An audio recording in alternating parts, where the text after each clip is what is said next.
Hello everyone, আজকে আমরা বিকালবেলা একটু জারিফকে নিয়ে ঘুরতে বের হয়েছিলাম, কারণ আজকের বিকালটা ছিল ফ্রাইডে, মানে শুক্রবারের বিকাল। আজকে এই শুক্রবারের বিকালে জারিফও ঘুরতে যাবে, আমরাও ঘুরতে যাব, কারণ প্রতিদিন জারিফ সকালে ডে কেয়ারে যায়, রাতে আসে। আমরাও প্রতিদিন অফিস করি।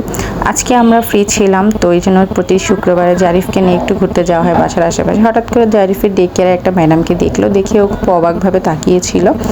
তো ও ভাবতেছিল যে উনি এখানে কিভাবে আসলো। যাই হোক, ও যথারীতি খুব অবাক হয়েছিল। বৃষ্টির জন্য রাস্তার জায়গায় জায়গায় পানি জমেছিল, হাঁটতে খুবই কষ্ট হচ্ছিল। তারপরেও আমরা সেই সুন্দর জায়গাটাতে চলে আসলাম। বাসার কাছে এত সুন্দর একটা জায়গা থাকতে দূরে কোথাও যাওয়ার প্রয়োজন কি হয়?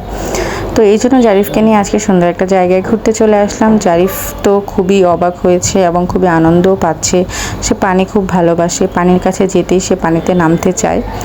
তো পানির কাছে যেয়ে সে খুব মজা করতেছিল, সে পানি ধরতেছিল।